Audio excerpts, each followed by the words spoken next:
What's up, everybody? How's it going? How's everyone's nights going? Another stream, another Ian stream.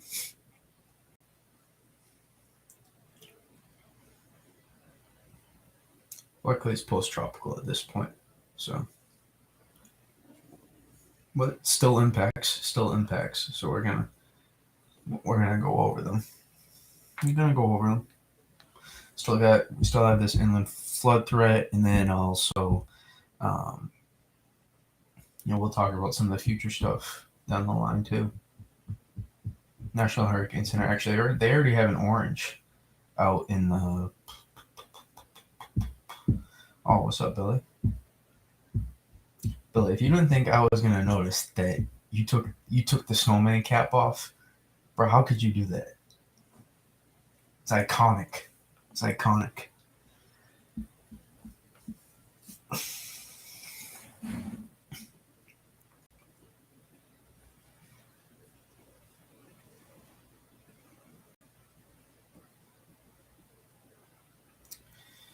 All right, so we'll start off with the Euro.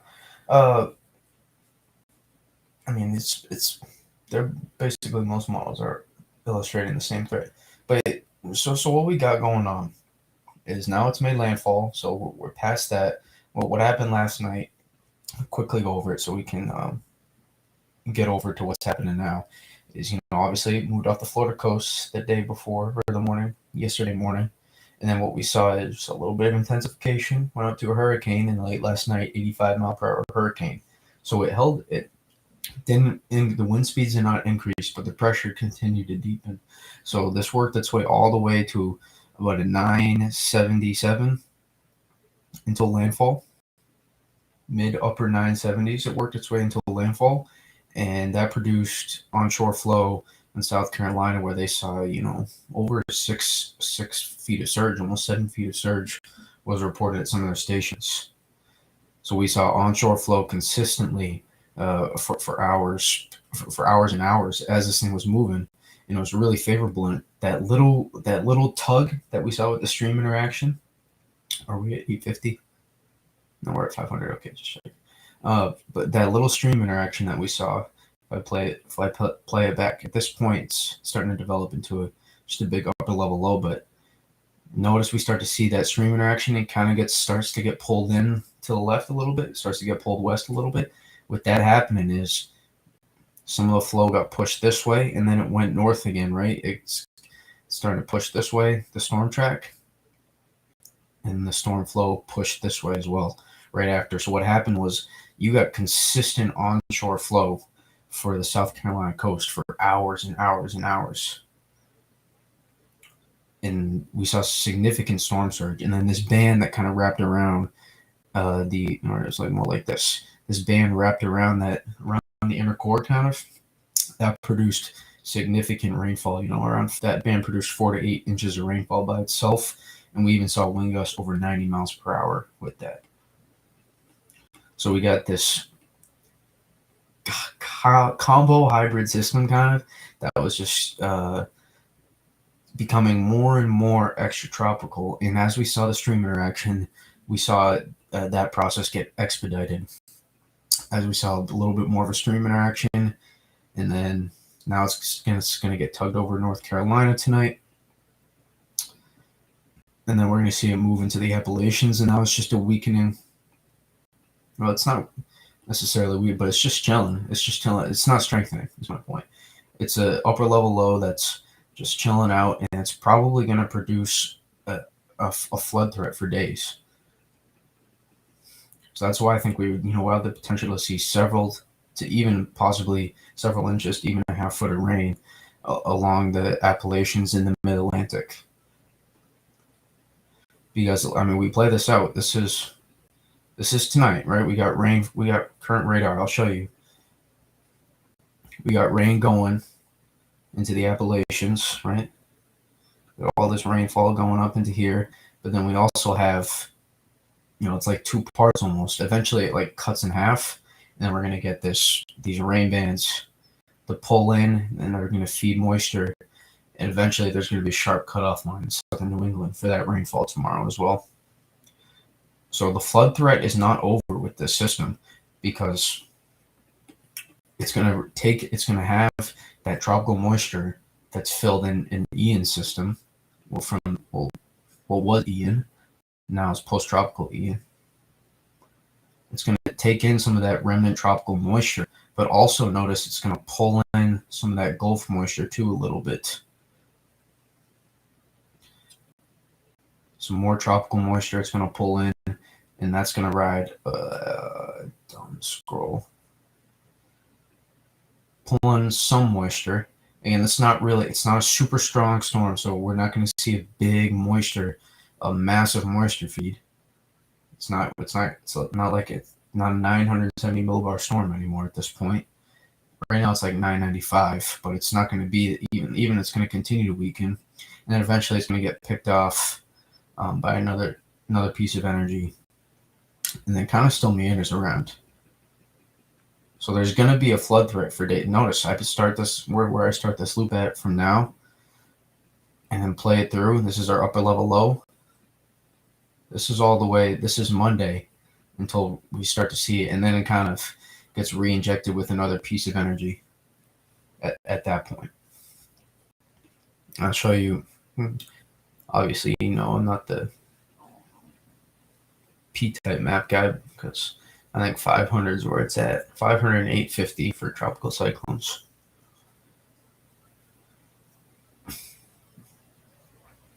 But take a look tonight. It's gonna pour rain, and notice how it kind of gets split into two, like I was talking about, where the Appalachian flood threat remains, but also this moisture feed gets pulled up into southern New England and New York City, New Jersey. Then we see this flood threat tomorrow, where it could be. So it's hard to say. HRR. You don't want to use the long range, but our meso models are kind of disagreeing with the NAMs a little bit on the higher end side, I would say, with this system right now in terms of rainfall totals. Like, it's trying to produce 2, 3, 4 inches of rain even up into southern New England, but I would say probably there probably will be a good swath of at least 1 to 2 inches, 1 to 3 inches of rain, because you got to remember that tropical moisture, that is, those rain bands. You don't need ridiculously heavy radar echoes for those for the tropical moisture. Those bands to put some heavy rainfall down.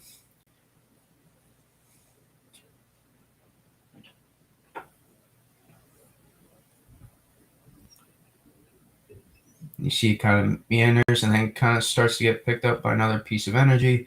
Still meanders, so we'll have to watch this too. This is a little bit of intensifying low pressure system it tries to do, and this will be later this week. But we'll have to try to pinpoint. Will there be another? We have to watch for another flood threat along the coast as well. Well, we could have to watch for that. Probably won't be like. It's not like any more crazy coverage like we have with Ian, but it is something that we're going to have to watch for.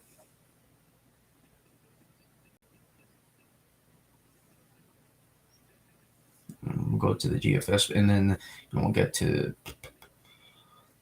7 to 3 notice. All right, so at this point we're extratropical.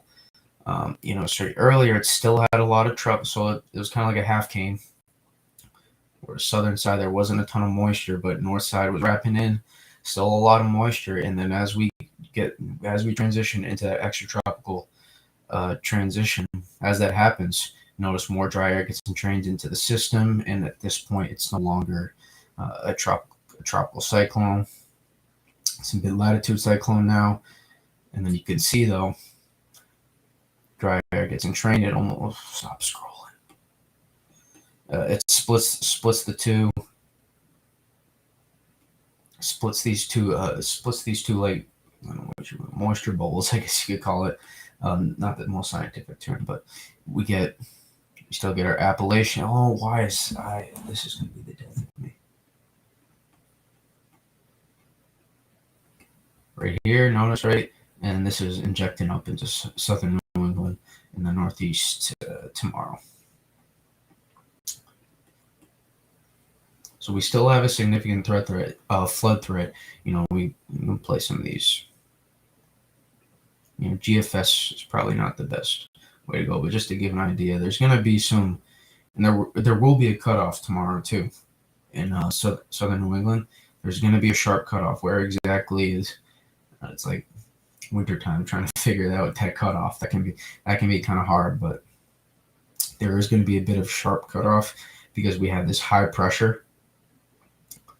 It's going to dig down on this and push in dry air, which is going to limit these rainfall totals from expanding any farther north.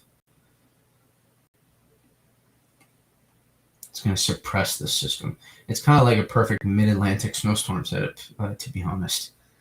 It's if we're wintertime, that's kind of what it would be like. But notice, we have some. There's going to be probably some 3 to 6 inch snowfall total or rainfall totals. Somewhere. I mean, North Carolina probably has already gotten a lot of rainfall. So, but in here, there's probably going to be some 3 to 6 inch rainfall totals with probably a widespread,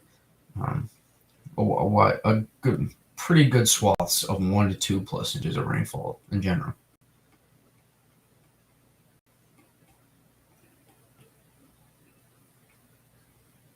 And we can show that the Euro's probably got something on that too. Yep, you can see it kind of.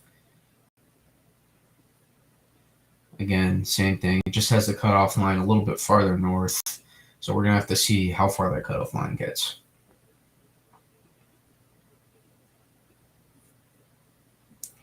Overall, this won't be like Ida from last year. It's not going to be. We're not going to see flood threat like that. It's not that kind of system. But tropical rainfall is not something to take too lightly because those radar echoes, they don't need to be super. You can get yellow and orange DBZs. Those yellow and orange color on the radars. You don't need those deep dark reds, and you can still get some pretty significant rainfall because each raindrop, like imagine the value of each raindrop being a little bit more than your regular raindrop.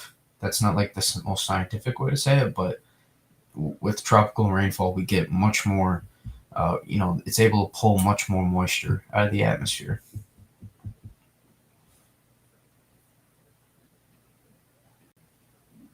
So these things can be a little bit different animal than you see with your typical thunderstorm rainfall.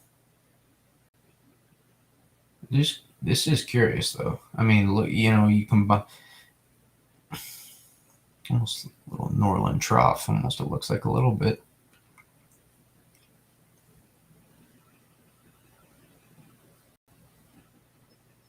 So spins gets re-injected. We get a new upper level low to form. It gets re-injected. So that will be key. The placement of this upper level lows are hard to forecast too. Believe me. Some of you know from the wintertime, upper level lows are damn hard to forecast. So this could be key. This could, if the placement of this could define some potentially bigger rainfall totals next week and late this weekend. That could be a big part.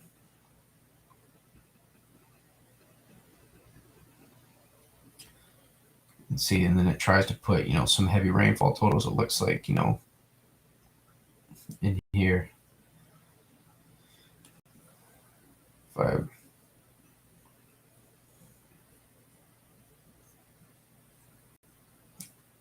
here, take out the pen tool for a second. No. Come back.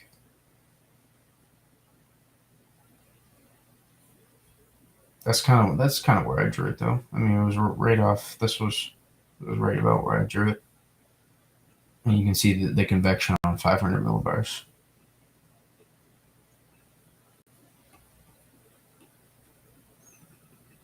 So if this upper level low, we see this form a little bit more to the west than what the Euro says.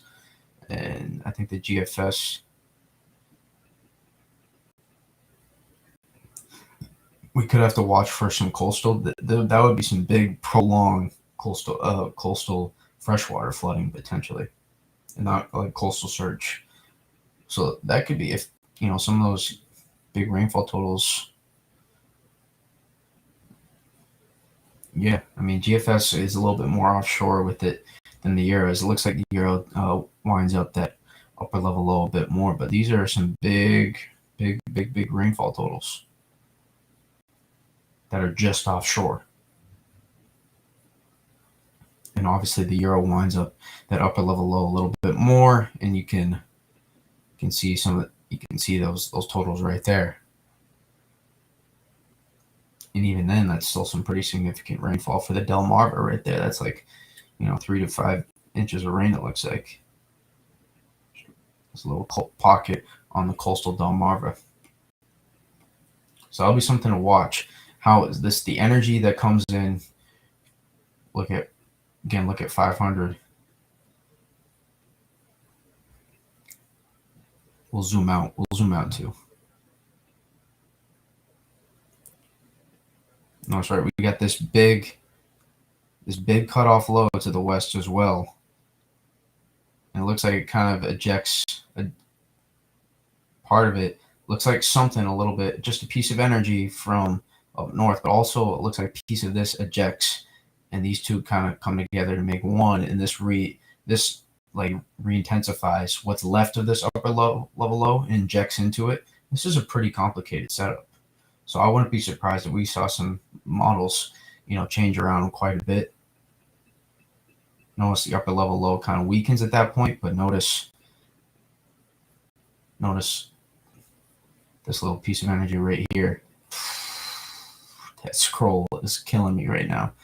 Notice this gets injected into what's left of our old upper level low, basically what's left of Ian at that point, and helps re-intensify into helps reinvigorate a new upper level low. And from that point, we have to see the location of where the upper level low is and how tightly it winds up. Because, at first, I came into the stream, I even looked, we talked about this last night too, a little bit in terms of track, but I didn't really see how big those totals were that some of them were in. I mean, obviously I saw the setup and more rainfall, but it was a lot more offshore. And now the models looks like they were starting to pick up a little bit closer to the coast with that upper level low.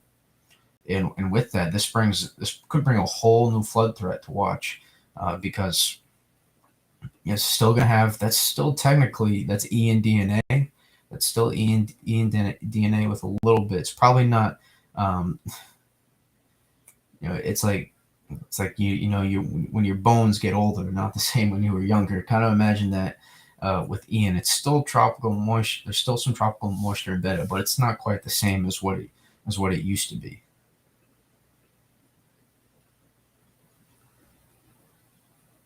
So this is definitely this is something we'll have to watch for, and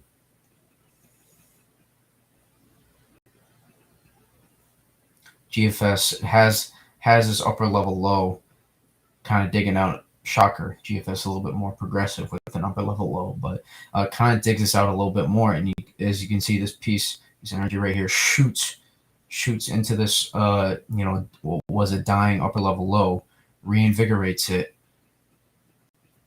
but it's just offshore enough, and then we start that is some cold weather. Ooh boy, that's like a wintertime pattern right there. That's some cold weather right there. Potentially after that. This would be late next week. Boy, that should be some cold weather, especially in this next. Oof. Let's take a look at that. We'll get into we'll talk about some of those tropics, those tropic threats, in a little bit too, because there is the potential for Julia to form, and at some point next week we will have to watch for, and then also I do think there could be a Caribbean threat, within the next 1 to 2 weeks. That's not really that's not like, I mean, anybody could say that, but I actually think like there's a possibility, strong possibility that there could be a Caribbean tropical threat within the next 1 to 2 weeks.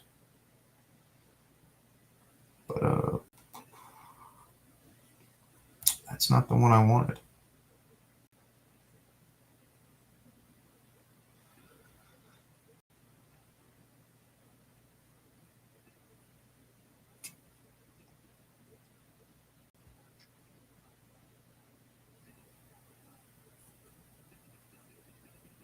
Yeah, that's a cold shot of air. Look at these 850 temps. Those are some cold, cold, cold 850 temps right there. Oof. Talk about a cold blast.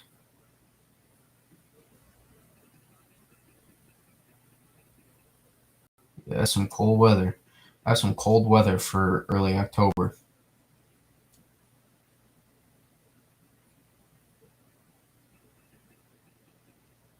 You can kind of see here on the temperature map too, the upper level low. You can see it kind of wind up. Notice that? It's kind of a cool thing you can see on models. When you look at the temperature maps, you can see a lot of times these systems will wind up and you can see the temperature differences. I always find that pretty fascinating to look at.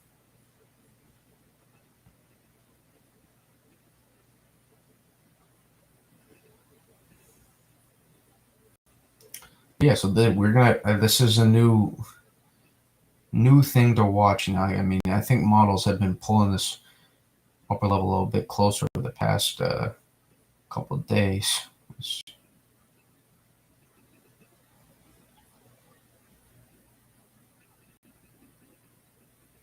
Yeah, they've been kind of all over the place. Like it wasn't even really that much of a threat just a couple days ago.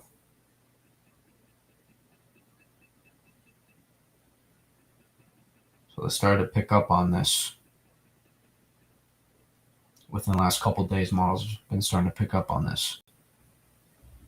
So we'll have to keep an eye on it a little bit. You know, almost Norland trough like a little bit, but just a good old fashioned upper level low that we'll have to track. And well, you ever hear Bernie say follow the upper level low? That's what we're gonna have to do with this one.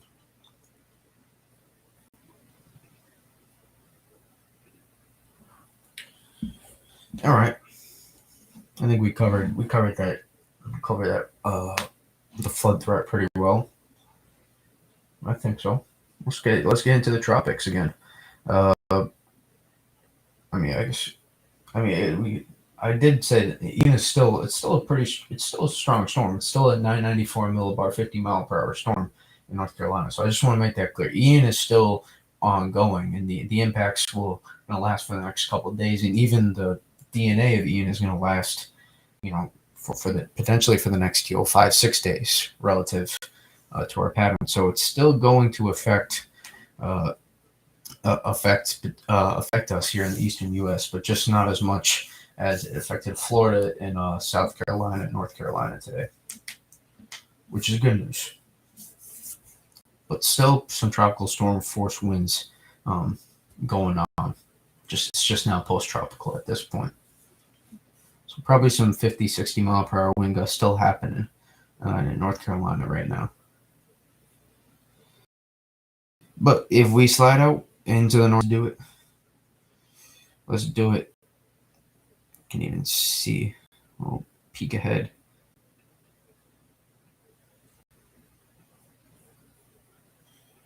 We'll slide into 850. 850 is more helpful because this is, it's this DNA. This is towards the lower levels. We look for how strong the vorticity is, how tight, that spin is at the lower levels. That's what we look for. That can kind of give us, a good idea of where we can look for development, just in general, because we're looking for a low level spin and then eventually thunderstorms to form around that low level spin. So we're looking for just the low level spin first, and then we're looking for an area where it's going to be healthy enough for it to form, convective development around those thunderstorms. Sometimes they come off, or sorry, around that low level spin. Sometimes these tropical waves just come off Africa with producing tons of convection. But also, sometimes, they start off, they kind of wane out once they, for some reason, it's a little bit less favorable over the Atlantic, and then we look for it to refire up thunderstorms, kind of like we saw with Ian last time. We were waiting for some convective development to happen, and then eventually it did happen, kind of faded, and then took off and around this area.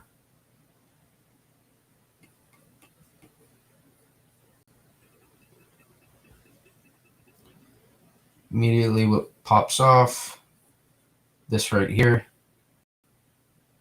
and this right here. I think models have been trying to run with this one for Julia. But also, one thing I should notice this big dome of high pressure that we got going on right here.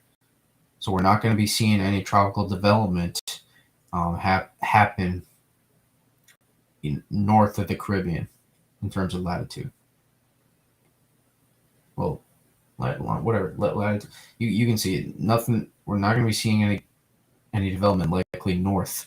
The models have been pretty been in pretty solid agreement in terms of a big dome of high pressure forming over much of the North Atlantic.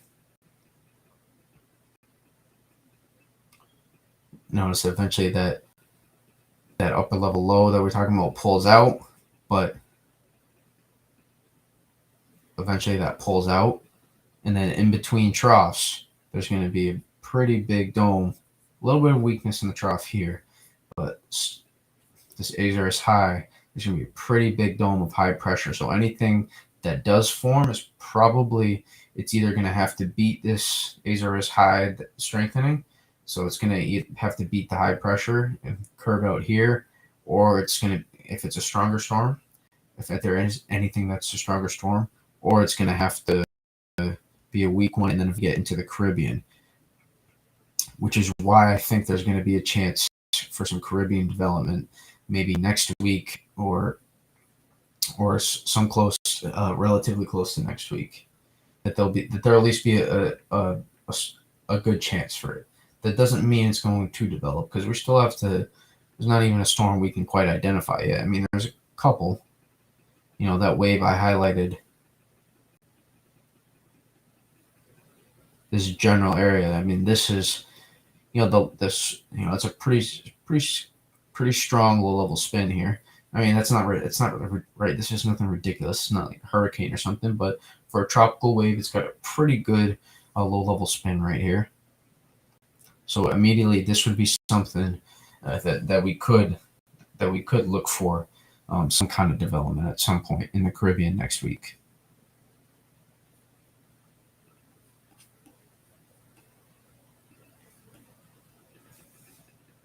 And then the GFS tries to make this Julia, which would be a smaller tropical storm, obviously.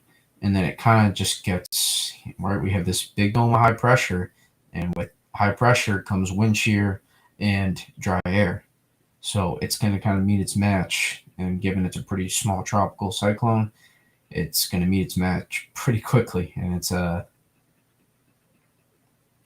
not even really creating much of a weakness in the ridge. It's going to probably, whatever does form. So, I mean, honestly, I'm not sure even if GFS is handling this properly. Such a small tropical cyclone. I'm not sure how much of a weakness in the ridge that's going to create. I mean, a mid-grade tropical, low-end mid-grade tropical storm is, I'm not sure how much of a weakness in the ridge that's going to be able to create or get pulled northward. Well, it's not a super strong high pressure, so I guess it's plausible, but even then, it's not really that strong of a storm at the same time.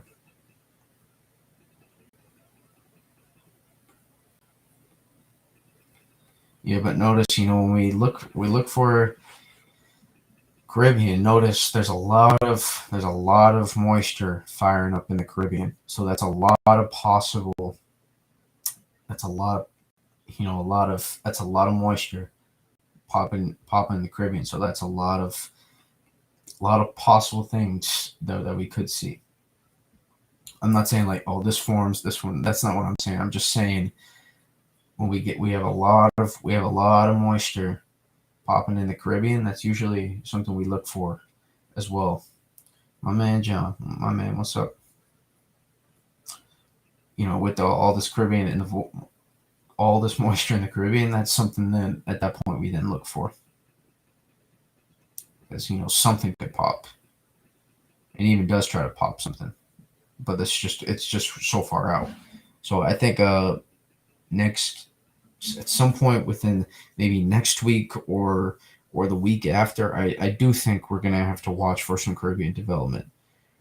This not the specific model run, but the general ideas in the environment that the general ideas that the environment is showing within the next 5 days, and not even the 5 days that make me lead out to think what could happen after that period is what starts to make me think that we could have to watch for another Caribbean development at some point within the next 1 to 2 weeks. But again, this will probably grab some attention. I'm done with this thing scrolling. I can't even tell you how many times this has scrolled tonight. It's got to be like a half dozen times. Pen's got to stop doing this to me. That will probably grab some attention. Won't be a threat to the U.S. unless it kind of dies. Unless if the GFS is a little bit off, which is possible it is. But these height lines, 1016, I guess possible that it could. That's not really that strong of a ridge. These height lines aren't. So it's possible that it could work its way. So that does make sense what the GFS shows some. But if it's underdoing this high pressure in terms of its location, and this upper level low works its way out a bit faster, that's going to create a weakness in the trough here. This high pressure gets forced down a bit farther, and from there at that point, we're now pushing possibly this drop. We're pushing it this way, and it's now probably either doesn't develop or does develop and gets died out pretty quickly, and its tropical energy gets pushed this way. That's probably why we've seen some models show development. You probably see some spaghetti plots show development out here this way, and that's probably why you're seeing some of that. But also this other tropical wave out here with this big convection of moisture, a big convection blob out here. I think this is something to watch for next week and over the next 2 weeks, to watch for some sort of Caribbean development down the line, because you can see the tropical wave, you can see the spin, the low level spin on this wave. It's strong enough to warrant something where we could spark some development like this right here. Slide into regions.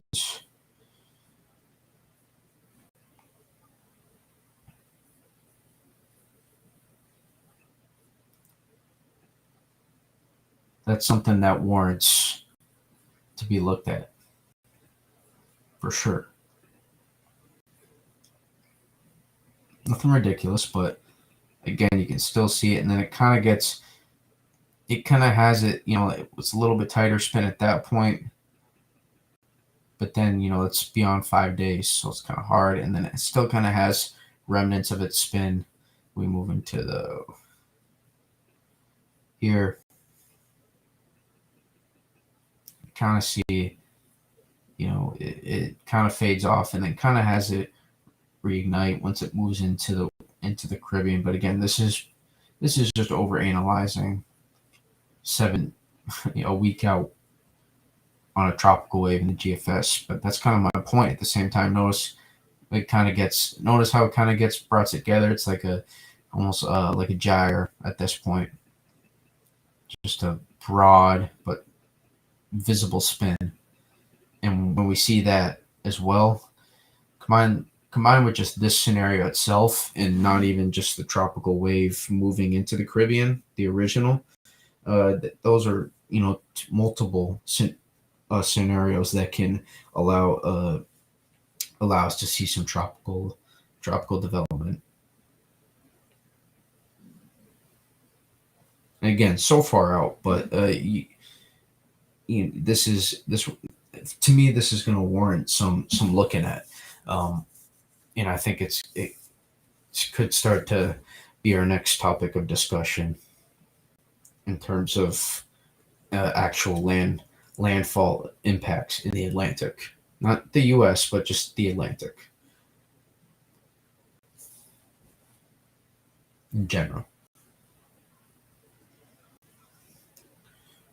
Let's see, Looks like people are in the YouTube chat. Here we go. Am I a Taylor Swift fan? Yeah, T Swizzle's great. What's wrong with T Swizzle? I don't listen to every song, but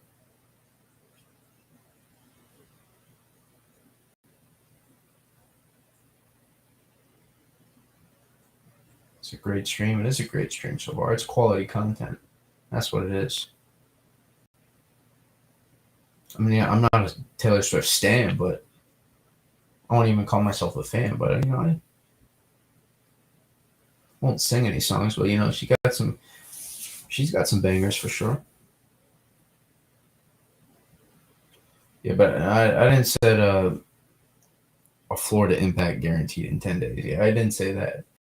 I promise you, I didn't say that.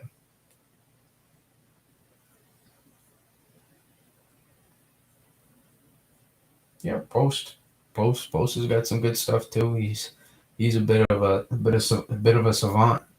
He does all different kinds of music. Pretty versatile. I can sing. I actually can sing, but I'm not going to test those waters out on a weather stream. I believe it or not. Yeah, I didn't say that either. No Florida impact guarantee. I'm just saying you don't try to hyper analyze. Don't hyper analyze right now. We don't need to figure out a center track 15 days out. we don't need to do that 2 weeks out. But I'm just saying in gen because we have to start. We don't just go straight away from nothing to we have a system formed, right? There's processes that happen. Even with Ian, we were looking. We weren't doing it. We did because we were doing Fiona streams. In those Fiona streams, we noticed. You remember what I said with Fiona? I said we were doing Fiona streams, and I looked at this one. And I said, I think this is going to be one of them ones. Turns out it was one of them. Well, it was one of them ones. It definitely was. Here we are. So you got to start somewhere. Now, I never implied that this one's going to be one of them ones. We don't even have an environment. We don't even have we don't know the environment. We don't have a clear genesis, tropical cyclone genesis point. We can't even pinpoint in that area. But I'm just saying that in general, it's something to watch. And if I show you the wind shear, we know we're going to have warm water temps. That is an environment that's supportive of a tropical cyclone. That's two areas, just outside the Caribbean, and basically outside of the Northeast Caribbean. The whole entire far southwestern Atlantic and the whole entire Caribbean is a low wind shear environment. And what do we say? We have a low wind shear environment plus warm water temps. And then we have a tropical wave entering that area. That's what we look for. And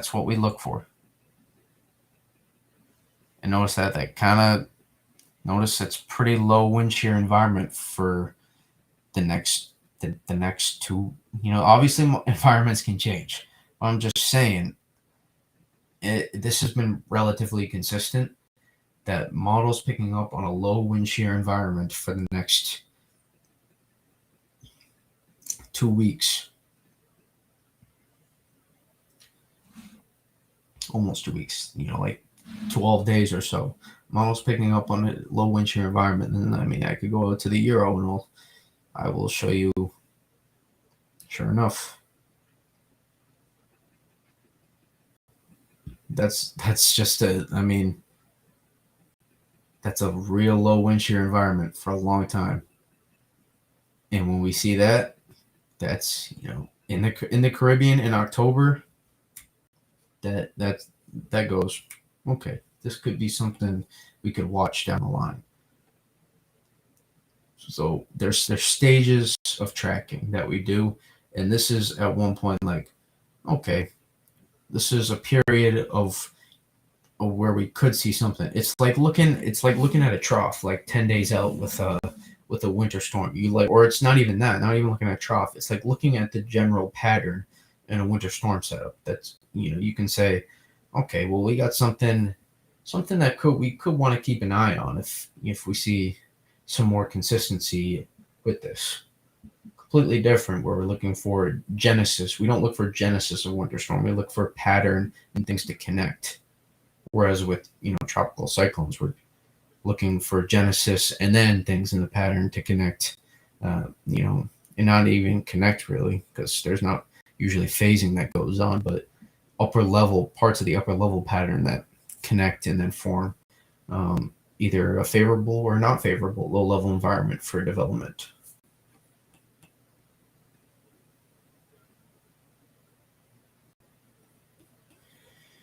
So here's the thing. Someone brought up a good point not too long ago. I'd argue no one is ever due for anything. No one's due. No one is ever due. This is not me trying to be controversial or rude or anything. No one. If you really think about it, no one is ever due for a storm. Mother Nature just does what. I say Mother Nature. There's no real weather god, but you know what I'm saying. The atmosphere does what it wants to do. There's no opinions. There's no nothing you can do. There's no nuke you can put into the system that can change something. There's nothing. The atmosphere is going to do what it's going to do. So there's no. You don't really get say in terms of what's going to happen. It just happens. So that thing I tweeted earlier tonight about that person thinking that people are controlling hurricanes to hit conservative states was the most ridiculous thing I've ever heard before. No one chooses the weather. I don't give a damn what your political beliefs are. You're people. I view you as people and humans, not red or blue. Stupidity. That's why I hate politics. They diverge people away from one another, and they get separated as either Democrat or Republican, and it's so stupid. It's so stupid that people, sometimes your friendship is defined by whether or not your friend is blue or red. It bothers me so much. It bothers me that's how this world is viewed. I hate it so much. That's why I hate politics. I hate politics. I hate what they stand for. It's a bunch of people being shams, just trying to get public attention so they can hold a higher position. People would do anything. They do whatever it takes to get certain positions in politics. So I don't care for politics. But now you're bringing in politics into weather to say that that's going to make people that's going to, whether or not you're blue or red is what's going to make people affected by a storm. That's ridiculous. That's so ridiculous. What those two people were saying. It wasn't just one person. It's two people. They were agreeing with each other. And they're probably spreading misinformation that people were buying into, which was frustrating as well. Mother Nature doesn't choose where it wants to hit. It doesn't choose based on what you are, what you've done, what your past is. It doesn't care. Storms hit where storms want to hit. Storms hit where the environment is favorable and suggestive. Hurricanes don't give a damn what you are. They don't. They don't care.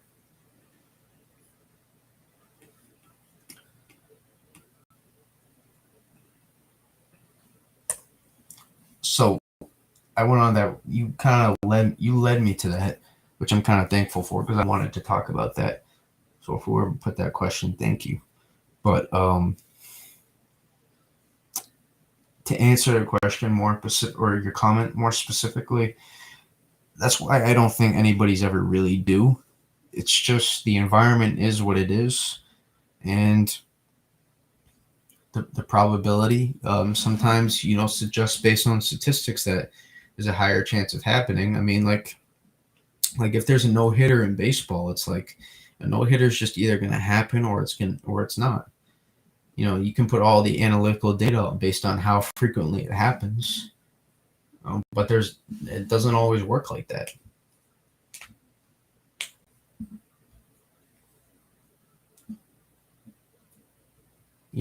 sometimes that's why analytics can be supportive and good use for weather, in terms of history and probability. But the environment's constantly changing. Climate change is present; it's happening. So the environment itself, as we know it, is changing a little bit, and it's hard to tell on what it's doing on certain events. It's too hard to tell at this point what it's doing to impact specific events in terms of everything. But in general, there's a really good argument that we're seeing the frequency of tropical cyclones go up thanks to warmer sea surface temperatures. There's a good direct link we can do that in general. But it's hard to every single specific event. It's a little bit harder to connect it. But so with the constant environment changing, we're trying to compare, well, this hurricane hit in 1990 and another one hit a few years after. Why hasn't there been one in so long in this area? So well, the environment's changing. Stuff happens. You get into patterns. Sometimes you're not favorable, and certain things turn one way and other things turn another, and either you're lucky or unlucky. It's complicated. It's complicated.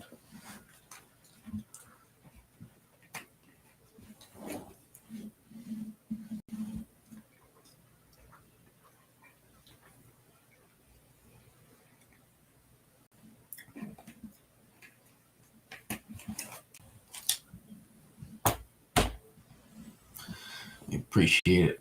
Appreciate it. Well, I hope to. One thing I do is I don't really care for if you don't want to show up, or if you want to come in the stream or not. I'm just here, to provide information to those who want it. With that being said, though, I do hope I'm starting after the past couple of days. I'm really hoping we can get the YouTube channel to take off. I'm starting to hope that we can, because I think there's a lot of I'm starting. You look at people like Ryan Hall.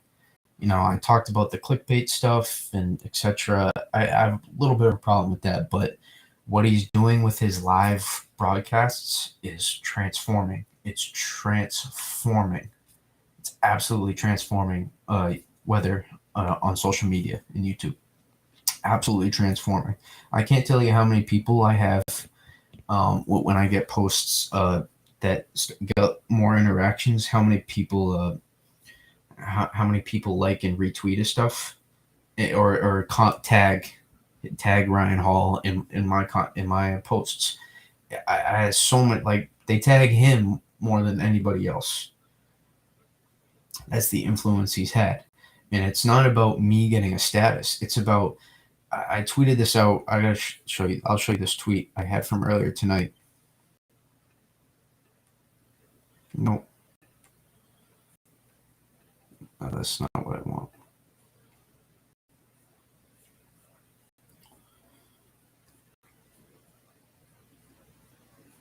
That was the dumbest thing I've seen in months, maybe.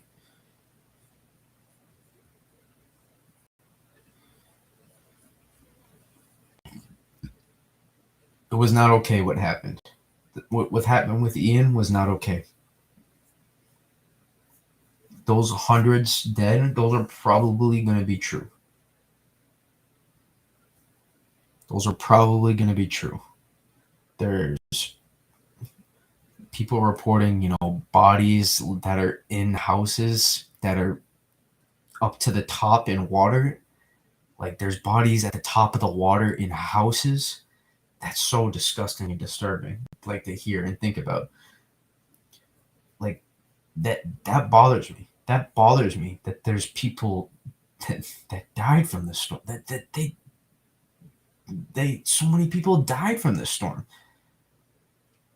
And it was possibly on the hands of weather people and meteorologists. That bothers me. I want to be accountable. I want to be accountable for the stuff that happens. We need to be, as weather enthusiasts. I consider myself as a weather enthusiast. Maybe I like to hopefully consider myself as one of the smarter weather enthusiasts. But as weather enthusiasts and meteorologists, as a community, we can't let this happen. We can't let this happen. Like, how can there be such a misunderstanding of the forecast that, not enough people were able to evacuate on time and potentially cost lives? Now, there's some people, no matter what you do or say, they're just going to be stubborn as heck. They're just going to be so stubborn, and there's nothing you can do about it. They have their views. They said, I've gone through all these storms. I'm going to stay here and ride it out at my house. This is my property. You have just some people that just aren't going to change their views. But at the same time, there's possibly a good amount of people, or I don't want to say good amount, but there's probably at least a solid portion of people that lost their life, because they weren't able to evacuate on time because of how the forecast was being communicated to them, and how the forecast, supposedly changed. But you can't view it that way. The forecast has to be relayed to people in a way that they can understand the possible scenarios and how they should be preparing based on what the forecast says now. And what it says now, but you have to prepare for what it could be a few days from now. And it bothers me that there's still some large confusion going on between, all the way from the top of the food chain and the governments, all the way down to people like me, weather enthusiasts that relay forecasts. There's something that's still not getting to people that understand how the National Hurricane Center cone works, how when they put out center tracks, how you're not so supposed to just view that. You need to view, again, how, when I say not understand how the cone works, understand that the cone is not the impact area. The cone is an area of where they think the center is going to make landfall or track. That's what the cone is for. And I don't think enough people understand that. And that's a problem. So whether we need to get rid of center tracks, we need to get rid of the cone, I'm all for whatever needs to happen. And it's not just hurricanes. It's severe weather and winter, but hurricanes are there's a much more bigger problem with hurricanes. Obviously it's present. But there's a problem. Way too many people lost their lives in this storm, and I don't think all of them were just stubborn people. You can't have possibly hundreds of people die and then just all because they were stubborn and didn't want to leave. There's no way. So we have to do better. And now I'm kind of a little bit invested in trying to get this YouTube channel to grow, not because of numbers. Channel growth, I care less about that. It would be nice to make money off YouTube, obviously, but that's not. My life is going to be successful. I'm pretty confident that I have pretty strong-willed, very competitive. I trust I got a plan that's going to work out for me. This is weather for me is more of just my side passion. That's not a side passion, it's a true passion, but all this other stuff I do is just to the side of my actual life. So to be able to potentially get this YouTube channel to grow, and we can relay information to more people that are just regular people that are interested in the weather, or maybe don't even know the weather at all, to try to get them to understand the forecast and how, because I'm confident I can communicate, and I think I did. I'm sure other people can voice their opinion, but I feel I did a pretty good job at relaying not only what the actual forecast and my thoughts were. I thought I actually did a pretty good job on that with this one, in terms of where I thought, from the start of this, we talked about it. I wasn't buying those Western stuff at all, and I said I think we're looking at a Florida landfall, and I narrowed it down throughout the days. I showed that last night on stream, I think, and I said we're probably looking at, we narrowed it down, and then to the point where every part where I drew was that landfall area that happened was in it the whole time. and from also relaying possible scenarios based on what we have, all the pieces in the environment, I think I do a good job at relaying what could happen. So that's why I would like to get, um, Twitter's just going to happen naturally. Um, Twitter's just going to happen naturally. Twitter's going to keep rising, but I think there's a lot of people on YouTube, and I think the YouTube, Twitter itself, a lot of times, the weather community, we spread through that, but the weather people know the weather, so it's the YouTube. It's a much more wide selection of people that potentially are just on there. Like a lot of times, YouTube is getting recommended to them just randomly. Twitter, there's some of that too, but Twitter, it's more you're searching for the content you want a lot of times. That applies to YouTube too, but a lot of times Twitter, you're searching specifically for content. YouTube, you put out like a general search, and you're hoping for something that's specific to your liking, hopes up. And so there's a lot more people I think we can reach on YouTube, and I hope that we can be a big time, like, trustworthy analysis, because I know I'm not going to hype and I'm not going to BS people. I know I'm not. I couldn't live with that with my integrity. I try to hold myself to the highest standard I can with this stuff. I want to be people's go-to source for information. I told you, I'm really competitive. I'm extremely competitive. I want to be the best at whatever I do. I'm a perfectionist.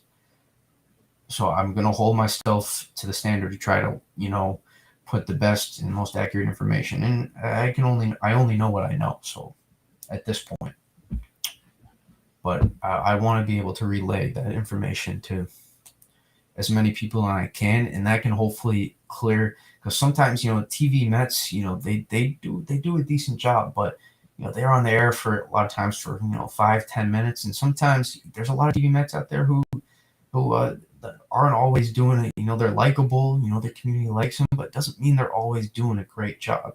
And I hate saying that, because there's a lot of really good TV Mets out there, but they're not always doing a great job. Or sometimes misinformation gets spread on Facebook so much. Twitter, just not even. I don't want to like just single out TV Mets or something. It's because it's not, TV Mets is not the problem, not whatsoever. It's just misinformation in general, or skewed information, sometimes messed up forecasts by people, and there's just so much misinformation. And I really trust that I'm never going to be one of those people, and that I can provide good analysis. Analysis of the environment for me can never really change. That's just is what it is going to be. I can't skew that based on what it's showing. And I think I can provide insight for a lot of people, and I can break it down and give it to them straight. And I can also help use that information to help them prepare. Like, if you remember early in the streams, and even I posted on Twitter, is, I said no need to be scared if you're prepared.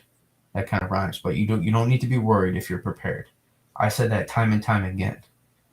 You had to be aware for all the different possible threats, and you should prepare for the one. You should prepare for the threat. As long as you're in a possible area that could get a hit, you should be preparing for a threat that's like at the worst case scenario. You should be preparing for that threat. You shouldn't be preparing for what your current forecast says now, like 6-7 days out.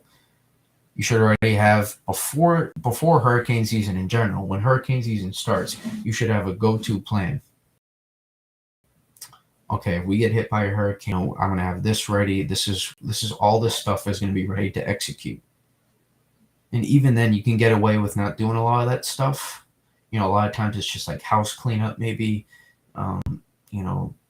etc. that you have to do to, shingles, or maybe gutter, whatever. But what was I going to say? But the stuff that happens, when you're like 10 days out, and 7 to 10 days out, and we're talking about well, something could form down the line. And then once we get in that 5 to 7 day range away, we're like, okay, have a plan that's ready to go. And so you can execute this. And then if it continues to get closer and it's not something for you to worry about, well, then that's good news. Your life is safe. Don't complain about, well, it didn't hit me. Why did I do all this stuff? Because it didn't hit me. Well, because there was actually a decent shot at one point. It could have hit you. And instead of being grateful that the storm didn't hit you, you're now mad that you prepared. That's so stupid. That's just looking for people like that are just always looking for something to get mad at.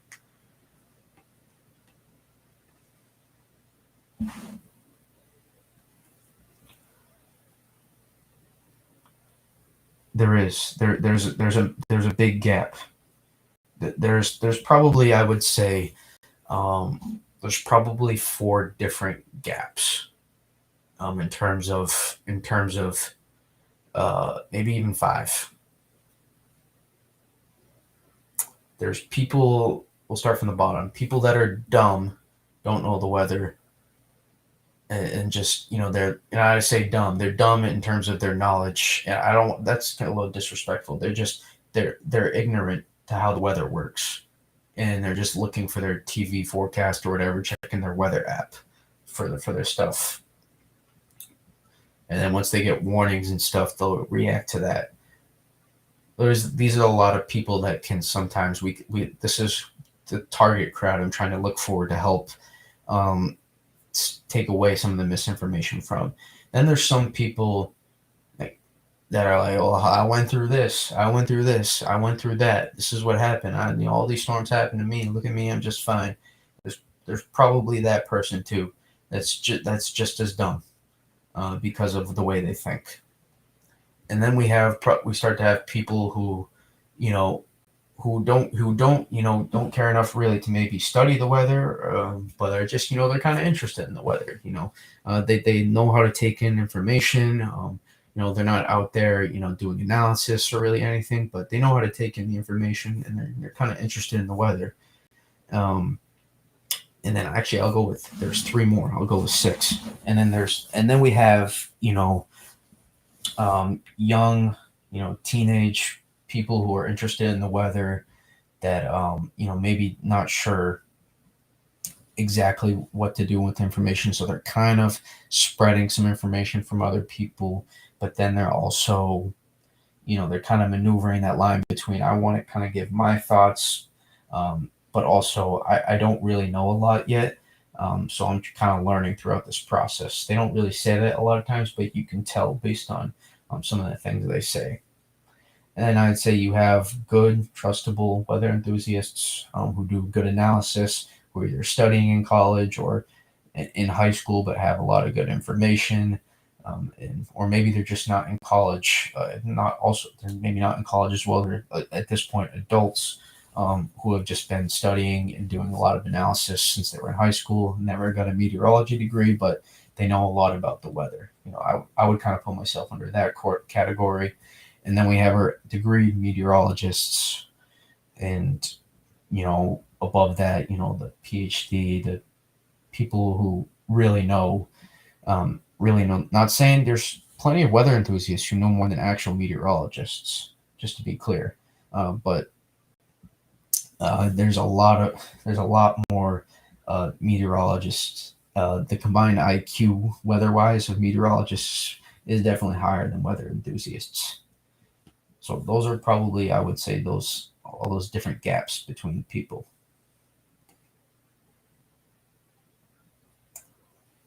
So we this is why I want to grow the YouTube. Um, I'm kind of starting to get a little bit more invested, and it's more of a personal thing.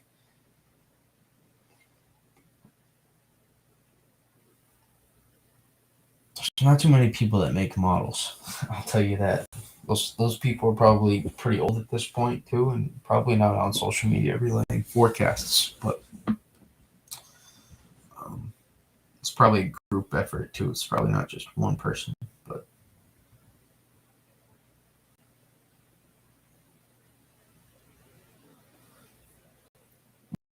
we have a long ways to go with how we relay messages to the public as the weather community, and we really need to do a better job of it.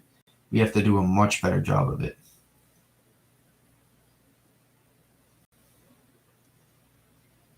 And so that's why I'm kind of, this seeing the amount of the possible death toll and the amount of people that died from this storm. It's really it's toll on me a little bit, because you're trying to figure out.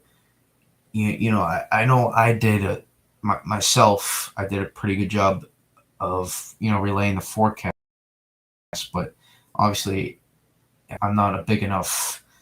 I'm not a big enough, click generator would be a good way of putting it for people to see, a widespread amount of people to see my content up and down the East Coast. Like I'm not like a Ryan Hall. I don't have that kind of influence.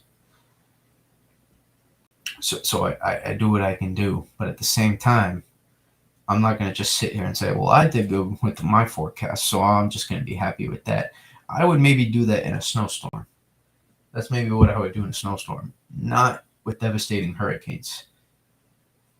No, just because maybe I did good with my forecasts doesn't mean that this doesn't hurt any less for how we have to uh, better communicate the forecast to people, because there's always going to be some gap, but there's hopefully a limited amount, but there's way too many gaps right now.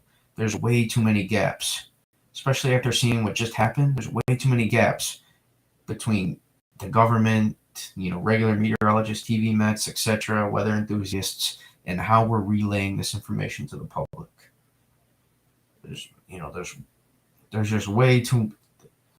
This was concerning. It's concerning, but I'm glad. At the same time, we have to learn from mistakes. And but these mistakes shouldn't have to cost so many people their lives. That's the frustrating part. We can't let these mistakes happen, but we do learn from mistakes, and we have to make sure that people that died didn't lose their life for nothing.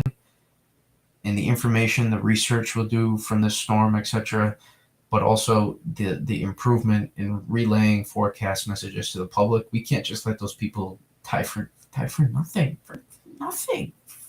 For nothing. We just can't let these people die for nothing. It bothers me. It bothers me.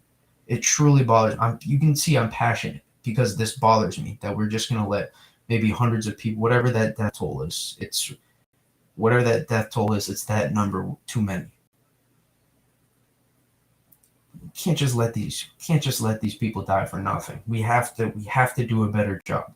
So that's why I'm committed to trying to get not a larger following for money and etc. Obviously, anything extra that comes along with the way with this, wherever this journey leads me with Twitter and YouTube, I'm not gonna deny it. But to me, it's less about that, and it's more important trying to help people get the information they need.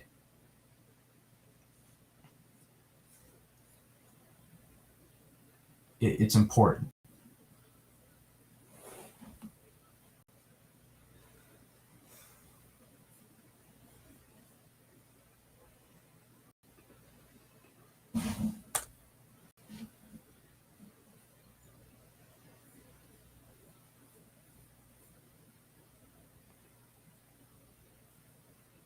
The Russia model? I don't know if there's a Russia model. The Mark Twain model. Um, I don't know if there's that kind of model, but they'll continue to make developments.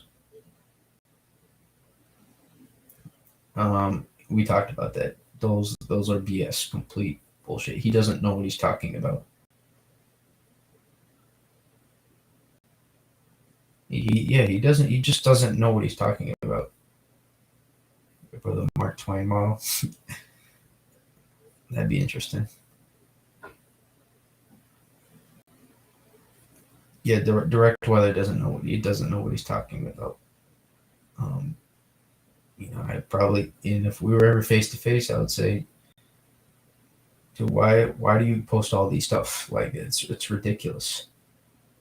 I would try to be respectful. I would be more respectful. I would be a little bit more respectful than some of the stuff that I'd probably say in the past. I've probably been, I maybe said some stuff. Actually, I really hadn't. I keep it mostly respectful. So, um, but I would probably be a little bit less confrontational because that's just not who I am. I'm not really a confrontational kind of person. Um, but I am passionate. So I would subtly make sure to find a way to ask him why do you do this? Why do you mess with all these people just for money? That's that really it? Because he gets money. He gets like a living off this, right? Like this, his living is posting misinformation. He's making thousands of dollars a year on this on YouTube.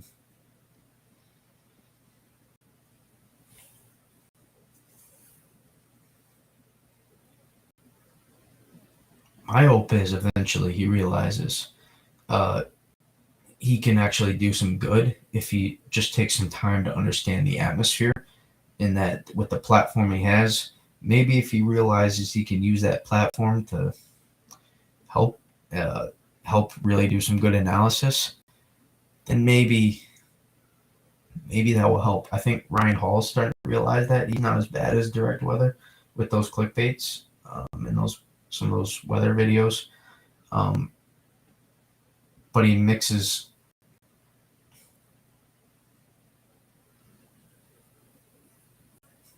I don't know. I think he thinks he knows models, and he thinks models are the end all be all when they're not.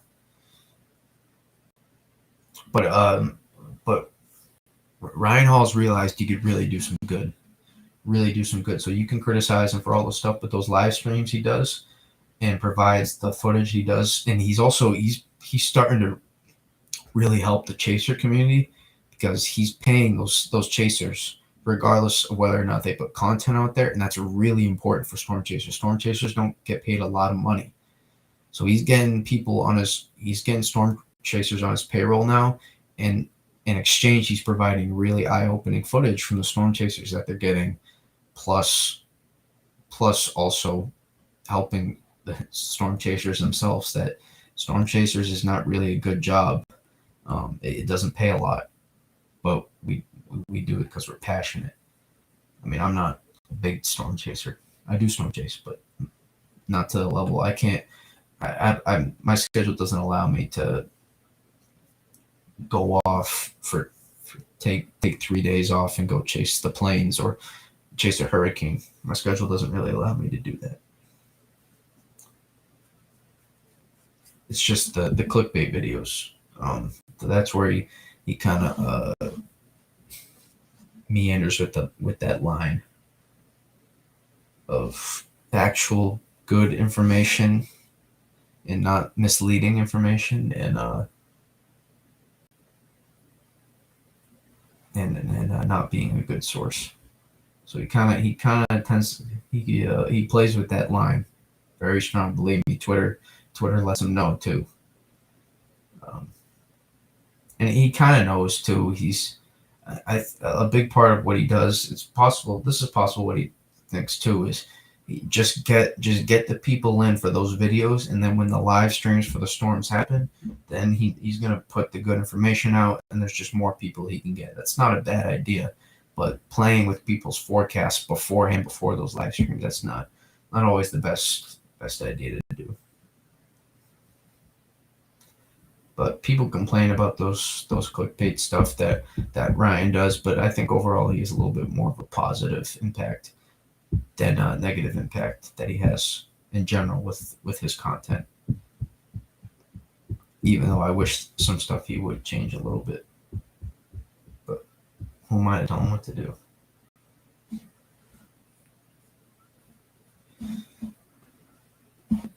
Yeah, but a little bit more weather-wise. I mean, we can still chill and hang for a little bit longer. Yeah, right. He's got. There's a couple. He was like a vape, whatever. He was a what was it?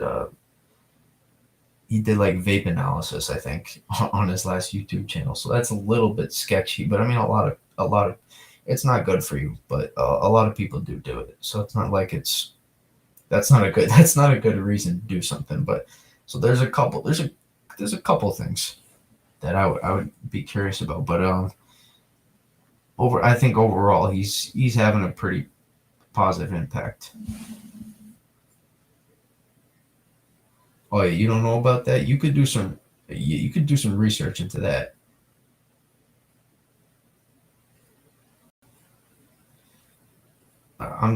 I'm glad you don't like clickbait because we don't do that here, obviously.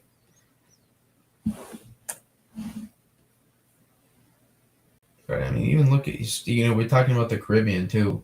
Uh, we still got really strong, deep ocean heat content. All these values here. I mean, even here into the Gulf Stream. Oh,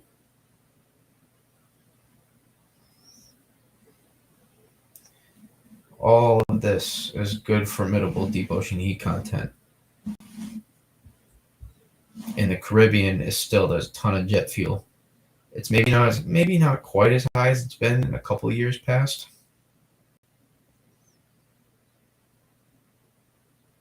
but this is still jet fuel. Still jet fuel. Plus those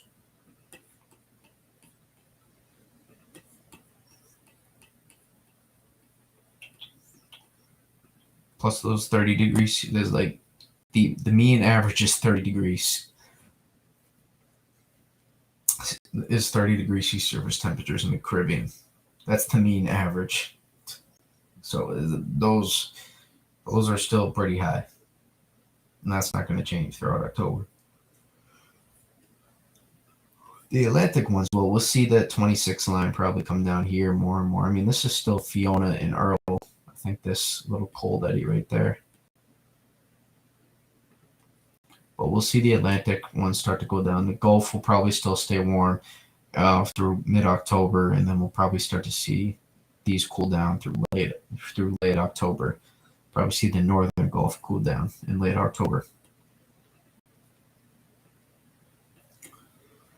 But as we saw last year, hurricane season can happen still through late October and even into early November. We can even see U.S. impacts. So it's not out of the question that we do get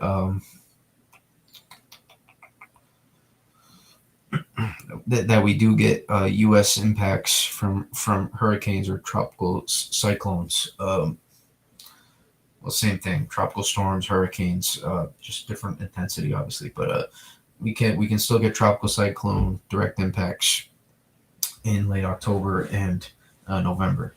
So still, hurricane season definitely not over yet. Just because maybe we're starting to get past the peak of hurricane season. Again, what did I tell you about that? Mother Nature doesn't really care what the average peak is usually. That's just usually conditions are most favorable at that time. But that doesn't mean that's like saying you can't, that's like saying January is the peak of winter. But we get snowstorms all the time, and February, March, November, December. We get snowstorms all the time outside of that. So October is still very much a big hurricane month, right? We got Sandy was Halloween. In October, a lot of times can be the month where in the U.S. where Sandy's a good example of that, where we can get hurricanes that form in the Atlantic, in the Southwest Atlantic. We get Caribbean systems, that either maybe do something like this or come Cuba and ride up, and then we get the jet stream becomes more wavy, and we maybe something like Fiona, these systems can get pulled in. And October can tend to be a month where we can see some more baroclinic processes happen, some more extratropical transitions, where we see some pinwheels, we see some jet stream interaction with the hurricanes. And that can help enhance the hurricanes sometimes, or just track wise impact it to make it um, affect the track of storms. If that makes sense. And we've already kind of seen that here in September. Jet stream's been pretty wavy. We have some cool shots happening. So there's that. How's it get so hot? It gets, it's they're closer to the equator, so it's pretty warm. Water, the more heat you put over the water's going to warm eventually. Right? If you put a heater in the pool, eventually that water is going to get warmer, right? So we get sun, and that if the temperature is let's say 82, 83, 84 degrees, and we'll pick one. We'll say if it's 80, 83, we'll go with 84. If it's 84 degrees, but then consistently, it's 88, 89, 90 degrees for the next 3 weeks. What do you think is going to happen? We're probably going to see those water temperatures go up a little bit to try to match those temperatures. So that's how a lot of times we see that happen with high pressure. When high pressure sits, we get those deep, big domes of high pressure that can help warm those areas. But what's different between a lot of the Atlantic, not a lot, but a good amount of the Atlantic and the Caribbean is the Caribbean's so close to the equator year round that the Gulf really never cools down, or not the Gulf, but the Caribbean. I guess the Southern Gulf you could say, but the Caribbean itself never really cools down that much. Yeah, a lot of fish can die from hurricanes. Yeah, they can get affected. I saw a person named Riley on Twitter, who's a decent tropical follow, talked about, he could smell throughout his, streets. And I think it was someone else too. The smell of dead fish carcasses, you could smell that from where the storm surge came in. They said the smell of dead fish was very present. So fishes do get impacted. The marine wildlife gets significantly impacted from these hurricanes, and also their habitats near the coast are changed forever.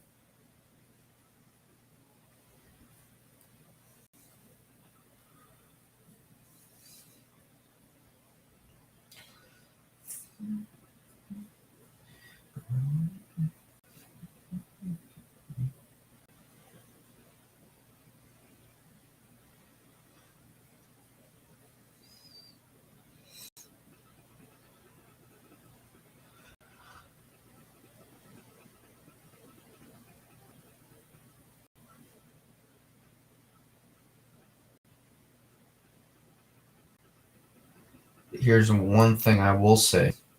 The one good thing I'm seeing with this pattern is, that's one thing, but a consistent jet stream over the Gulf of Mexico, supportive of high wind shear. Good news for U.S. people is that probably limits any shot of a pure tropical. It's harder to get baroclinic, to see those baroclinic storms happen.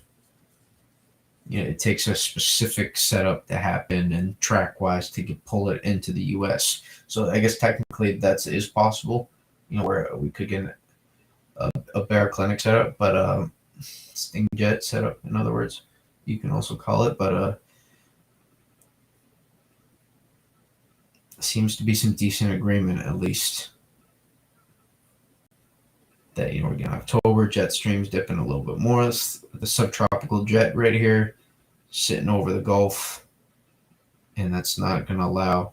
That's just going to shear storms apart. So that's the good news. It looks like. That doesn't mean we still can't rule out any possible baroclinic storms. And again, this can also change. This can change so far out, so that's not a guarantee. But some decent agreement within models in the medium to long range on that it would be hard to get an impactful U.S. Hit, at least in the northern Gulf Coast. I guess we couldn't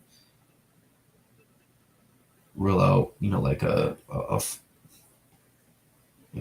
South Florida hit or something. based on how strong the wind shear is. But even then, that's pretty strong wind shear. But I'm kind of hyper analyzing at this point, over analyzing. But that's kind of what I do in the long range when I'm looking for stuff. I have to hyper analyze the long range so I can get a better understanding of when the long range becomes the medium range, and then when the medium range becomes the short range. At this point, I've analyzed and hyper analyzed to the point where I can understand every little change that the upper air environment shows, etc.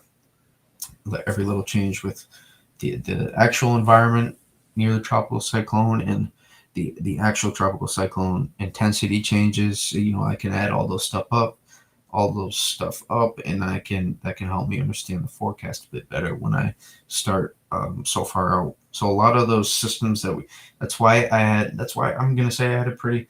What helped me with my forecast of Ian was we started like 8, 9 days, 10 days out, whatever it was, right? 8, 9, 10 days out when we started with this thing, and that really helped me figure out and understand the storm inside out by the time we got so close. That's why I was able to really hype. At that point, it was just more of me looking at, oh, well, wind shear's impact, won't this impact the system?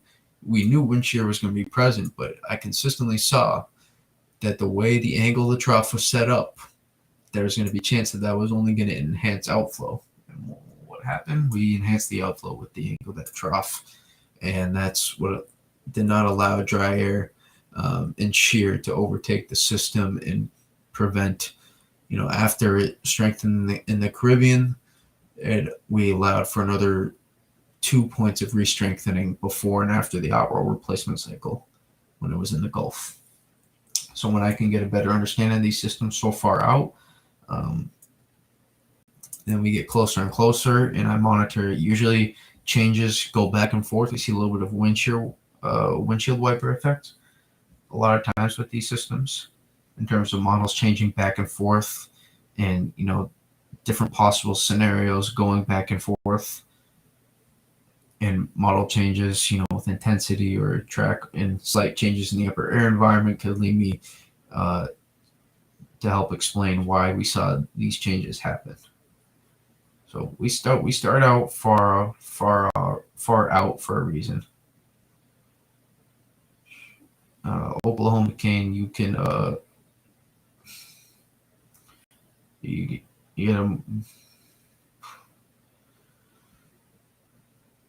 gotta go to Texas. Go to Texas, capture some rainfall, and then you can bring it back to Oklahoma and call that an Oklahoma King. That's your best way. That's your best way to do that.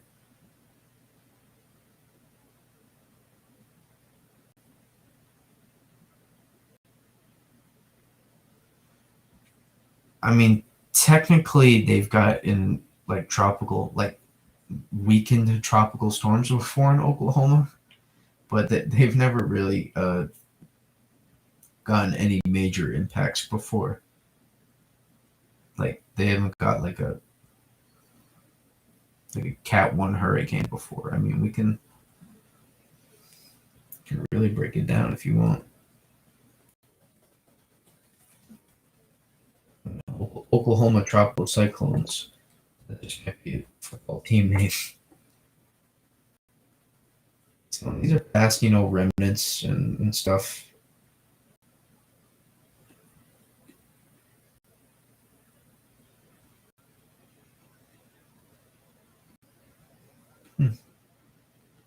Looks like little brown ocean effect, maybe.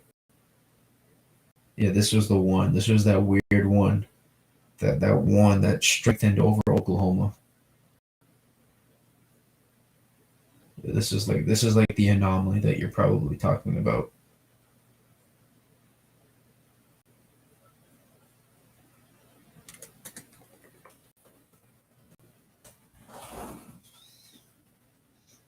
It kind of leads me too for YouTube folks that don't know. I think also at some point we're once hurricane season quiets down and that little buffer between that winter storm period before that starts to get going, we're also going to do probably some reanalysis on winter storms so that could be that. I'm not sure how much people will get and to come to want to see those, but I think we're gonna try to do that, and maybe you can some learn if you're interested about just the weather. You don't have to be just interested in winter stuff, but just the general how the atmosphere works with winter storms and just the atmosphere in general. If you want to learn about it a little bit, we're probably going to do some of those streams once we get a buffer period.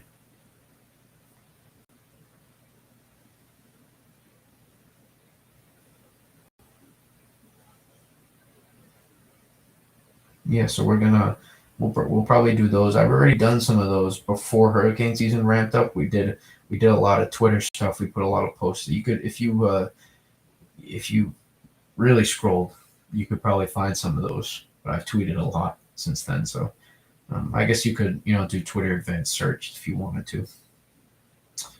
But we did some reanalysis already.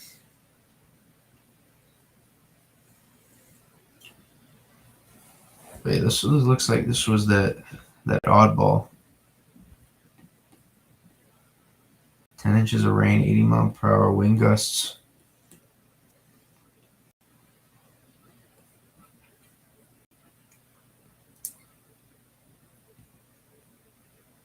Let's take a look at this. I'm interested in this.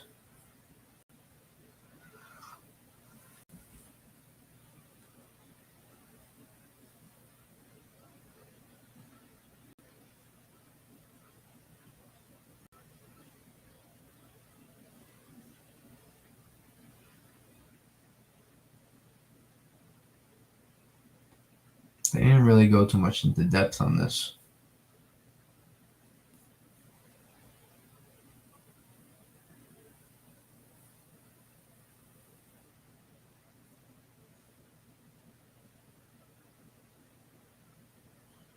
Tropical depression producing 82-mile-per-hour wind gusts? That doesn't make sense. Maybe they.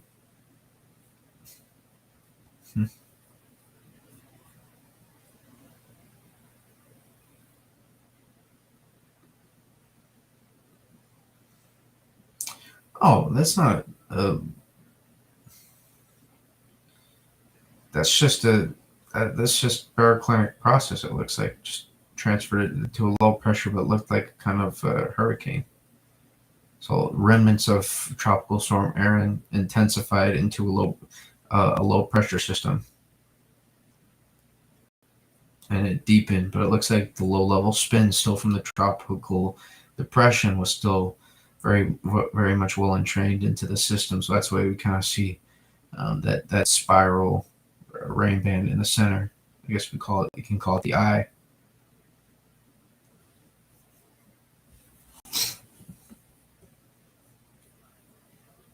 I'm assuming I'm reading that right.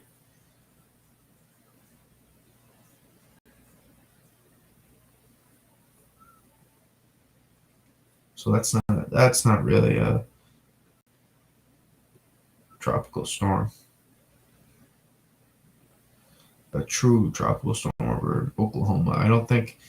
I don't even know if that's ever happened before. We've seen a tropical storm hold intensity over that much land. I mean, Texas is a big state, so it's probably hard to do that. But that's pretty fascinating.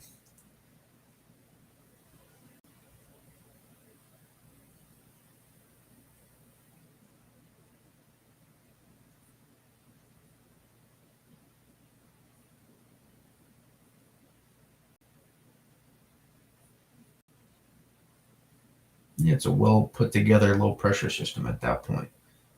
It's a little bit of a neat one. Let's see, how are we doing with our flood?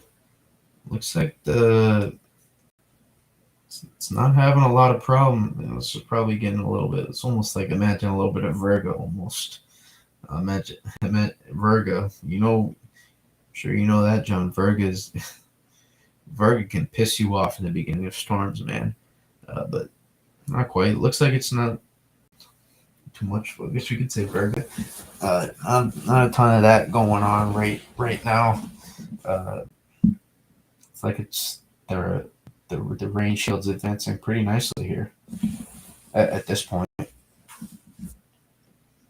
a pretty large rain shield too. I mean, look at this. Big time upper level low. And also tomorrow, I failed to mention, should have mentioned earlier, there will be not a strong one, not as strong as we saw today. We saw some tornadoes over North Carolina late last night and this morning and in the afternoon. Probably will be just a slight tornado threat for here, because you can kind of see these rain bands already. But so this is kind of going to push up, and this tropical moisture feeding up with the relevant wind wind shear, winds moving in different directions. There's probably going to be a minimal tornado threat to watch for tomorrow. I would phrase it as a non-zero tornado threat. I may have circled too big of an area, but just in general, probably confined around the Mid-Atlantic coastline. There's going to be a non-zero tornado threat tomorrow. Just in case we see maybe a warning or two pop up. I just wanted to make sure we covered that, let you know that.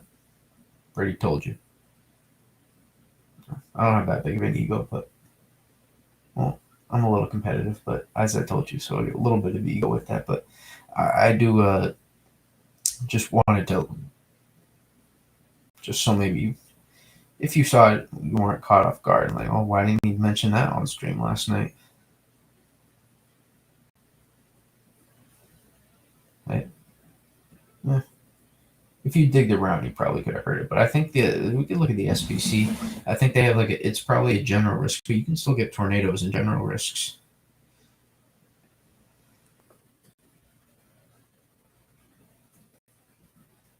I'm curious, maybe now we could do I wonder if we have to start doing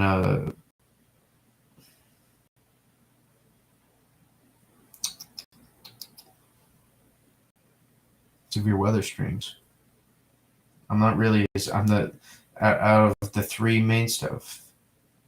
Was it tropics, winter storms, and severe weather? Out of those, the three mains, severe weather is my bottom one because there's just so much really in-depth meso-analysis stuff you have to do with severe weather, and I haven't gotten good enough at it yet. Once you get it, you get it, but I'm still below that a little bit. So I can kind of do it if I really study it hard, the setups, and getting a lot of information from different people. I can start to understand the setups.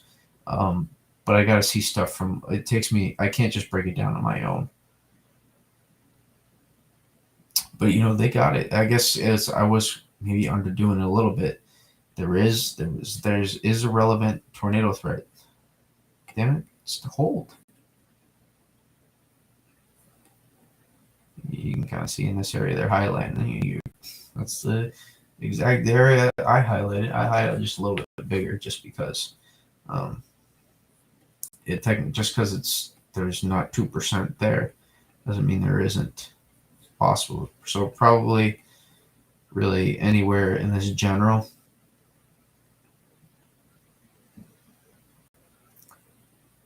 Probably anywhere in this area. That's almost the exact area I circled, to be honest, but it's pretty good. Just off the dome. Give me some credit there, but no. There's a non-zero tornado threat tomorrow. Tonight too. Tonight into tomorrow, I should say. Something to watch for.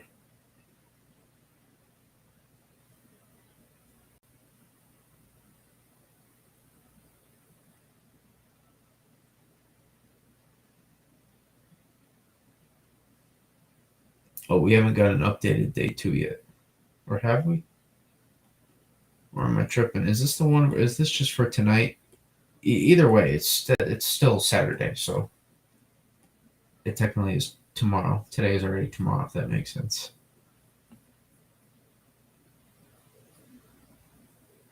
Have I ever been in a NATO? I have not. My town has been tornado warned before. and I had like the couplet go right over, maybe not right over my house, but right over my town. And even 2011 outbreak, I guess we can cover that one a little bit. I did have, the big tornado outbreak here in Massachusetts in 2011. That was, that's a day everybody in Massachusetts, maybe besides the Cape, knows where they were for that one. Um, that was an historic outbreak. The possibly EF4. You can make a case for it probably was EF4, but the EF3 that moved through Springfield. Um,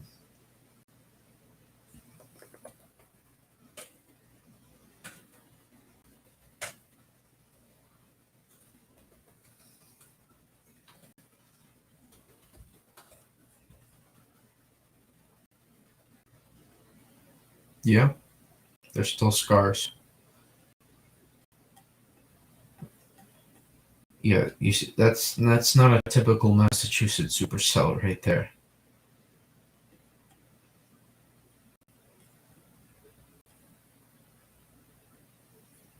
So we had this like double supercell, and this kind of came a merger. And there was actually even a tornado after that. So this was the big one, and then another one formed. Kind of, you see this next one dropping in the loop. So I think there was a tornado up here too, and then this one, or no, was it this one? Honestly, all four of these.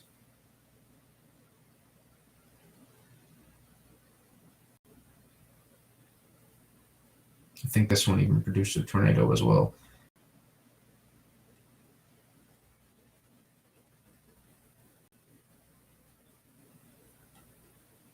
But I remember everyone was looking at this one to be the big one, and then the new supercell kind of formed on the south side. This one kind of took its time, but got going. This was a little bit behind it.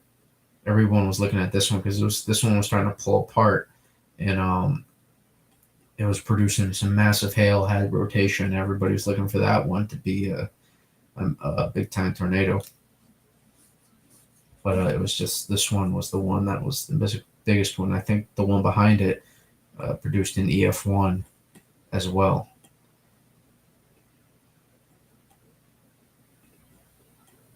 But that was an historic day. I was 15 miles away from getting hit from a significant tornado. So that was that's something yeah, that's something we'll never forget that one. That actually inspired Ethan Moriarty. I'm not sure Moriarty. I forget. I'm not sure how to say his last name, so I don't want to even try to butcher it for him, even though I just did. But uh, he has started a channel called June 1st Weather, just inspired. He's lived in Western Mass, lived in around the Springfield area his whole life, so that hit home even more for him than it did for me. But this was, you were in the tornado warning. You heard the damage reports. You saw the videos on the live, news. We were we were concerned. We were concerned. This was just I was pretty young at this point, so I was in school. And as soon as after school, everybody was worried. Um, just had to wait it out a little bit. Those were some big time thunderstorms. I remember we had to go to the basement as soon as my parents brought me home.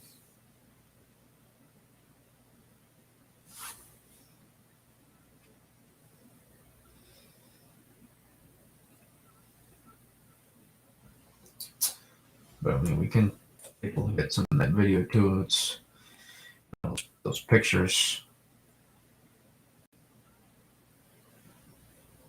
That's typically see horizontal vortices on a tornado in Massachusetts.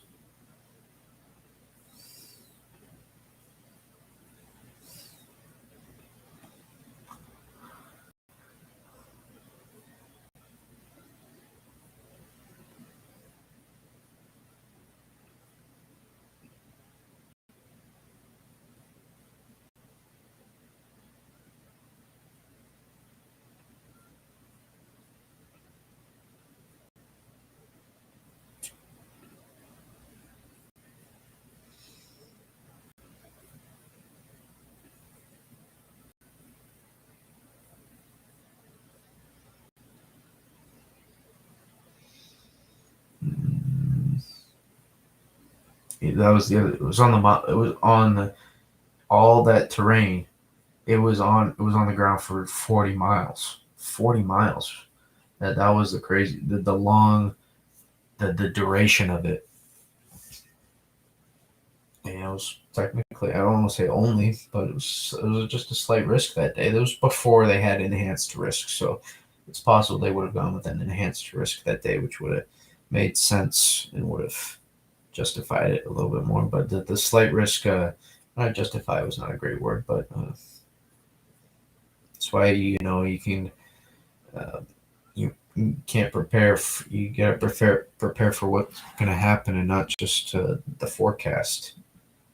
Not just the what people think is going to happen. You got to prepare for what the worst could happen on any one of those days.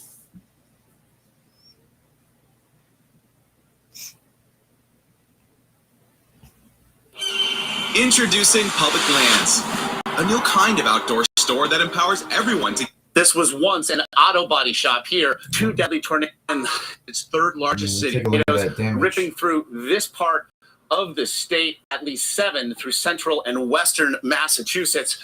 And again, it was disaster that struck suddenly. The twisters came during rush hour in Massachusetts' third largest city. This one caught on tape, sucking water from the Connecticut River and hurling debris hundreds of feet into the air. Watch as the tornado moves over a bridge, completely engulfing the cars trying to pass as residents ran for cover. You can hear the debris hitting cars, windows, alarms started going off. The damage in Springfield is visible from the air this morning. Altogether, 7 possible tornadoes were reported in Massachusetts Wednesday. We move immediately to mobilize into life-saving methods with our police department and our fire department, and our major goal was search and rescue. More than 20 communities were hit. In Monson, this church's steeple smashed. In Southbridge, homes were lifted from their foundations. And all over New England this morning is a tangled mess of downed power lines, snapped oak trees, and cars, and destroyed homes. It was very scary, only because you didn't have anywhere to go. And you didn't know what was going to land on your car and what wasn't.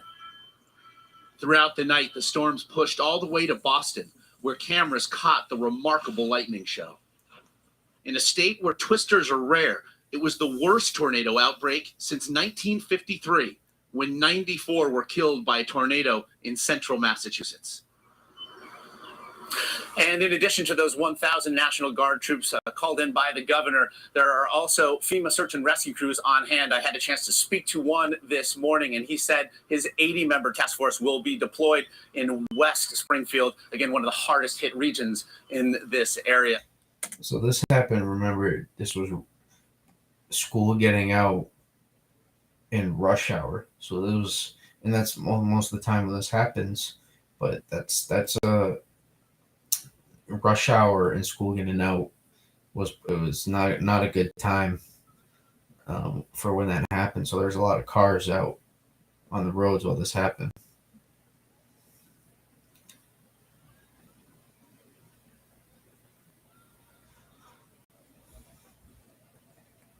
Put this through, you can see this is hard to tell. Can't tell if there's a tornado on the ground, but this is your wall cloud right here, and this is your funnel cloud. This is a pretty decent sized funnel cloud. I came actually close to being in a tornado in Vermont. I should probably saw a funnel cloud that was maybe not quite this well defined, but probably the base of the funnel cloud was probably about this low. And I was so close to seeing a weak little tornado form, and I was hoping that would be my first one. I was really close, and I was really close to seeing it happen, but also really close to it in general, where I was, because it's hard to see over all those trees, and I had a little bit of farmland that I got to in Vermont, and almost saw it, but almost doesn't count, right? No one gives you any credit for almost winning something.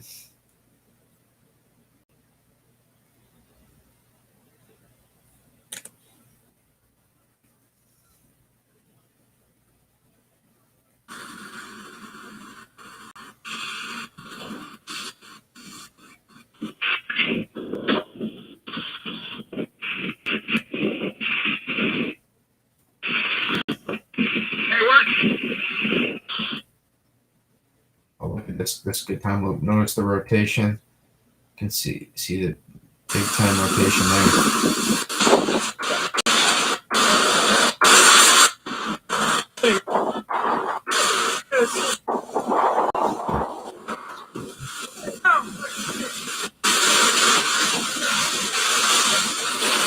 You hear the inflow.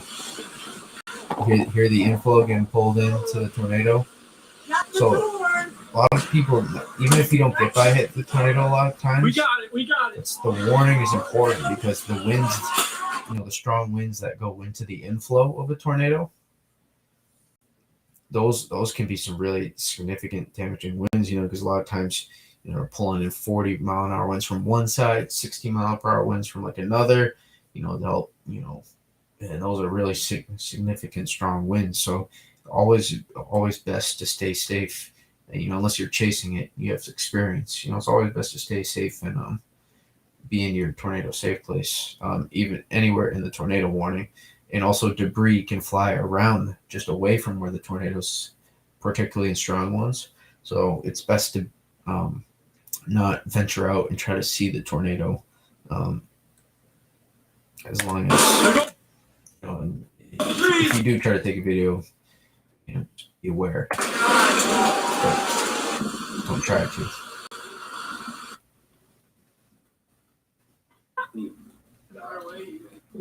Okay. Anymore. Everybody get. And that was the one over the river.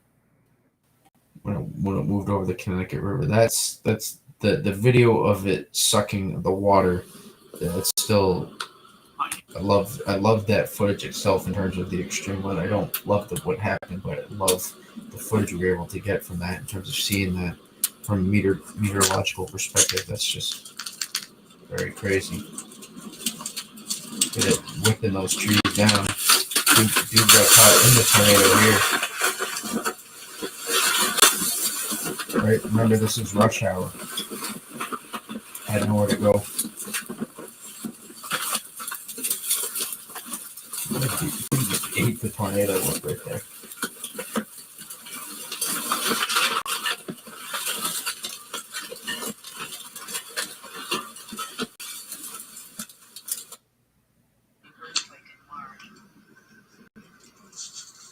This is really scary. There's in front of me. Look at the inflow here. The inflow getting pulled into the tornado.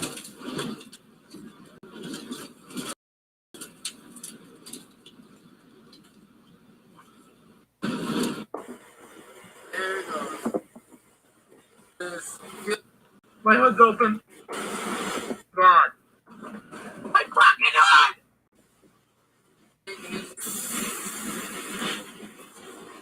Holy shit! God. Die. Dude, damn, so fuck.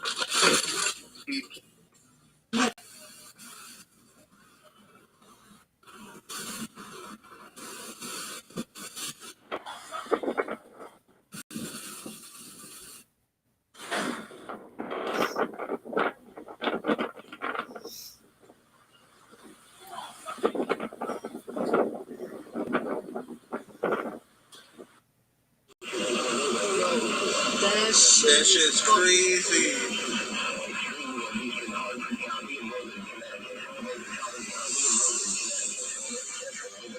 Yo, that shit's fucking close. That's mad close. Yo, Devon, you know what? I'm about to go ahead and tell you fucking forget it. This shit is fucking. I'll turn around. Yo, just turn around, Devon. Just fucking turn around. Just fucking forget it. Good decision.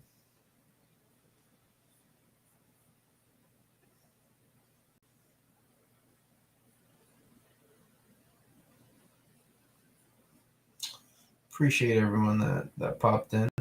Appreciate it. I don't know if we'll stream tomorrow. I don't know.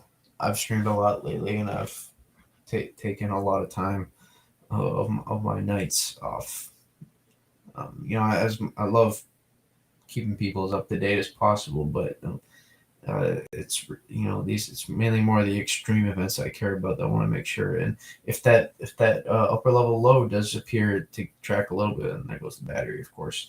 But if that upper level low does start to potentially look like it's going to come in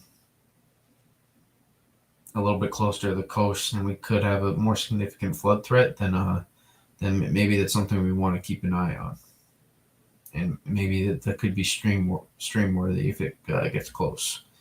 But yeah, I mean, if we take a look at the YouTube, I mean,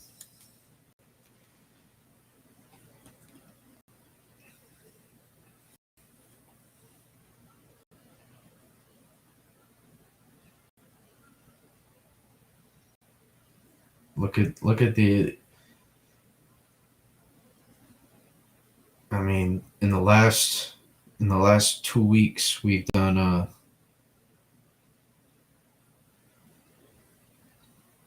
2, 3, 4, 5.5, 8,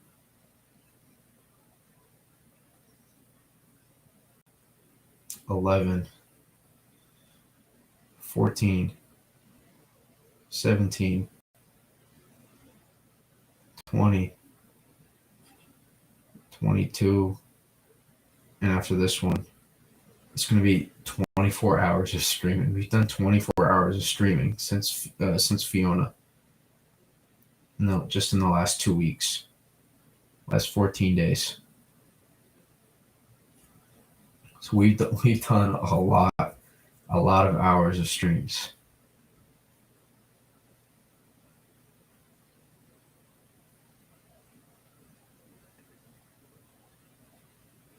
But yeah, I mean, we started to grow the YouTube channel, so we laid a foundation for the rest of hurricane season and winter. Yeah, appreciate it, John.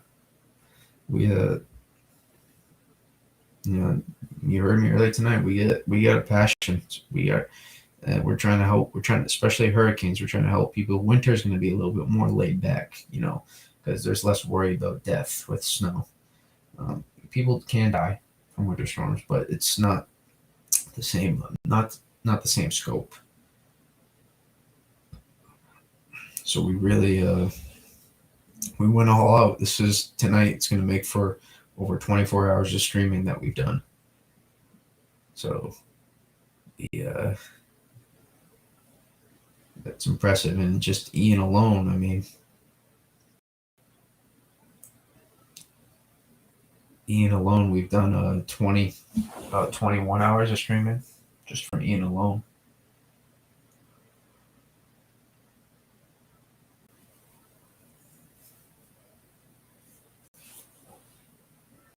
But yeah, I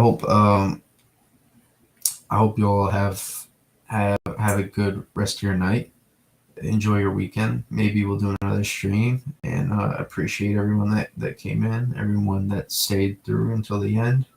It means a lot, because if I'm just trying to stream with no one to talk to, it's a little bit harder, obviously. But I'm glad that we've been consistently able to get at least several people. I mean, more than several people. I mean, usually there's been at least between YouTube and Twitter 6 people staying through in the chat. So yeah, thanks. I appreciate it, everyone, and have a good rest of your night or morning, depending on what you're doing. And yeah, peace out.